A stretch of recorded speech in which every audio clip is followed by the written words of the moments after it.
I think he dropped on the illuminated flares that were coming on top of us. He dropped two 550-pounders dead center of the tree I was under. Hit the tree I was under. A friend of mine drugged me under that tree and reminded me of it about 10 years ago. I didn't even know it. He said I looked like I was dying. Well, I said I looked a lot worse later, because after the bomb went off, lost my right arm, almost lost my right leg for a long time. They talked about amputating at the thigh. And you can't go on my body probably 8 inches or less, 6 inches without finding a place where I've been hit with shrapnel or a bullet. But the biggest part they found of Father Waters was the size of a football. Carlos Lozada, who I mentioned earlier with his brain splattered all over me, received the Congressional Medal of Honor. Father Waters also received the Congressional Medal of Honor. So I want to tell you something. I'm standing here today to tell you I wouldn't be here if it wasn't for some really brave soldiers, if it wasn't for some men of God. I've been in the ministry for about 37 years, and that had to start with my little talks with Father Waters. The night before we assaulted Hill 875, like Chaplain said, we threw out a couple ammo boxes, mortar boxes, and put the little cloth on it, camouflage cloth over it, and Father Waters had service. And everybody that could was sitting there on their steel pot. And it was kind of like our Last Supper, too, for a lot of them. 287 guys died. Previous to that, on June 22nd, 1967, and I challenge you to check these things out, look them up. June 22nd, we were a light company, just a little over 100 men, because we've been in a lot of light scrimmages. And lose a couple here wounded, one here dead, blah, blah, blah. And we couldn't get reinforced. We only were going down. So we were a little over 100 men. In 5 hours, on a hill called The Slope, on June 22nd, 1967, I read that we lost between 76 and 80 men. It depends what you read or what time. I suppose some may have died in the hospital. I don't know. And you know, I don't know why I'm sharing this, but the chaplain just stirred up some things in my heart. One of the guys, chaplain, I was talking to afterwards, and I know what he was talking about, because we'd have to slide down this slick, slimy slope, and the enemy could see you coming. They had, in North Vietnamese, they had a horseshoe battalion ambush set up, and we'd come down one at a time to try and fill in the perimeter. One guy laying there was shot 4 times in the stomach, and I kept saying, "You're going to be okay, man," and I kept lighting him cigarettes. And finally he said, "Man, why don't you get the hell out of here and get up on line? I'm fine." And I think the man lived. But you know, one man told me after the battle, he said, "John, you know how a lot of the places, the earth had opened up like it does in the desert where it's real dry and there's clay in the soil and like that. And the earth had opened up and we were out of ammunition. So guys would dive into these crevices in the earth to try and hide from the enemy. The enemy came over and shot everybody in the head, all the wounded. It was the highest casualty of head wounds of the Vietnam War. Everybody was shot in the head that was wounded. Seriously wounded. And this one guy said, "John, I dove in this crater and another guy jumped on top of me." And he said the North Vietnamese soldiers came walking over shooting everybody. And they shot the guy on top of me. But they didn't shoot me. And like the chaplain was saying, when you come home, you could come home and somebody would say, "Man, why don't you get a job? Why don't you quit whining about Vietnam?" Well, let me tell you, 287 brothers in 5 days is worth a little whining about. Friends of mine that died, and some of them died covering my backside. That's worth whining about. It ain't whining. It's national pride. And talk about integrity. Jesus said, "Greater love hath no man than this." And he would lay down his life for a friend. And I can promise you, I would not be here if it wasn't for Americans that covered my backside. I was 2 days and nights under dead bodies. When I first woke up, I was throwing up blood in my ears and everything was bleeding. And I seen my right arm was gone. And my right leg was all busted up and laying back behind me in a funny way. And I said, God, here I come. I don't know what the deal is. I wasn't a Christian. I was real sick. I was real nauseous. I remember more than my physical pain was the nausea, and my mouth just kept running with saliva. And I said, here I come, God. I don't know what the deal is. I'm sorry for things I've done wrong in my life. But I don't know what the deal is, but I'm coming. And I passed out. And I can't explain it, except I woke up. And when I woke up, all my bleeding had stopped. I wasn't bleeding anymore. Been shot twice in the neck, in the back, both legs, you name it. I wasn't bleeding anymore. And in my heart, there was a desire to live. And I knew I was going to live. I knew I was going to get off that hill. And I can't explain that. But I know I was laying in the middle of arms and legs and heads and broken, twisted bodies and guts. And I knew I had to get out of there.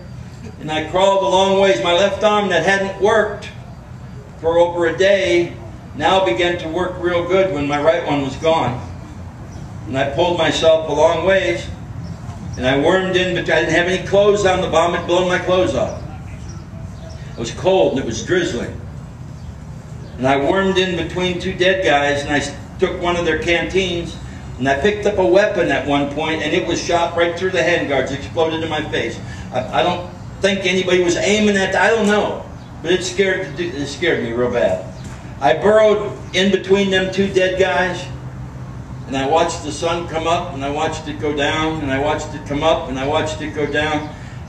And I heard my brothers crying for help. And I promise you, if I could have, I'd have been more than happy to die for one of my brothers, because they were willing to die for me. But I was in such shape, I couldn't really do anything except listen to him. One man was telling what the North Vietnamese was doing to him, standing over the top of him. And I don't remember the details. I just remember hearing that guy cry out, telling in details what was happening to him, and there wasn't anything I could do. 4th Battalion got there, saved what was left of us. Chopper they put me on took 7 hits, so I got a letter from the pilot later wanting to be put in for some medal. Got to the rear, and a friend of mine, Steve Hokinson, for some reason was in the rear, and they put him on triage. And he said, John, I didn't even know who you were. You didn't look like you were just covered with blood and matted blood and hair. And he said, the doctor told me to put you over on the shelf. You weren't going to make it. Let's get to the other guys first. But you know what? God had another plan. God had another plan. And here I am. I stayed drunk for about 5 years. And in a friend's living room, people were praying for me. And they said, you really know when you become a Christian, it's not just a mental decision. Something happens in your heart. Something happens and you know it. And these people were praying, and they were driving me nuts. And I said, y'all just leave me alone. And I got up in their living room, and I went to the other side of the living room. And I got on my knees. And I said, God, what's the deal? I want to be right. I want to do what's right. What's the deal? How do I know? How do I know you're God? How do I know I'm supposed to confess with my mouth and believe in my heart the Lord Jesus? How do I know that's true? And the Lord showed me in a lot of detail some of the things I've been telling you about. And it was like, who do you think got you out of that? Who do you think brought you home? Do you think that was maybe for a reason? And I didn't say no magic words, and I didn't say no magic prayers. But I apologized to my God, and I accepted Jesus, and I fell on my face. And I laid there in that brother's living room for 2 hours, just crying, just getting cleaned up inside. You talk about a nutcase. The next day, I start knocking doors and telling people about Jesus. I mean, I probably scared more people than I ever helped the first several years of my ministry.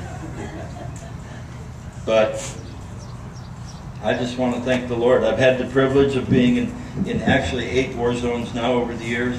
I've been in 34 countries. And I tried to go to Bible school, and I ended up ministering to the dean and his wife at their request, and they got divorced, so that didn't do Bible school too much good. But we started a nonprofit corporation, and I'm not going to go through all that, but we've been staying busy.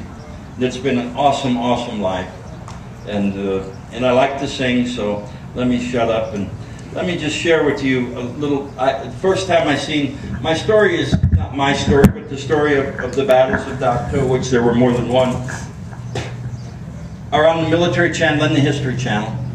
And about at least 10 times a year, somebody will call me, "Hey man, I'm from Tennessee or from who knows where. I just seen you last night or 2 o'clock this morning or whatever on the History Channel, your story." And so it's kind of cool. But the first documentary I did, seen on Dr. I didn't have anything to do with it. And I was coming home from doing a gig, and I pulled into a parking lot, and on the back of a Kleenex, I wrote poem. Now I'm not much of a poet, but let me read you this poem. And I'm going to read it just so I don't forget some of it. You got a pair of glasses over there, honey? I wrote this in probably 3, 4, 5 minutes. On the side of a hill, we'd fought there for days. Our bellies were empty, our eyes filled with age. Some wanted to quit, but not out of fear. We were just too damn tired, shed many a tear. Our commitment was strong, we'd fight to the death. We'll take this hill and communism be set. The folks back home just didn't understand. The press lied about who we were. We fought for this land. Now many years later they embrace freedom's bell. Communism is almost dead. Communism from hell. As I laid in the heap of 80 wounded men, a U.S. bomb dropped by mistake became their tragic end.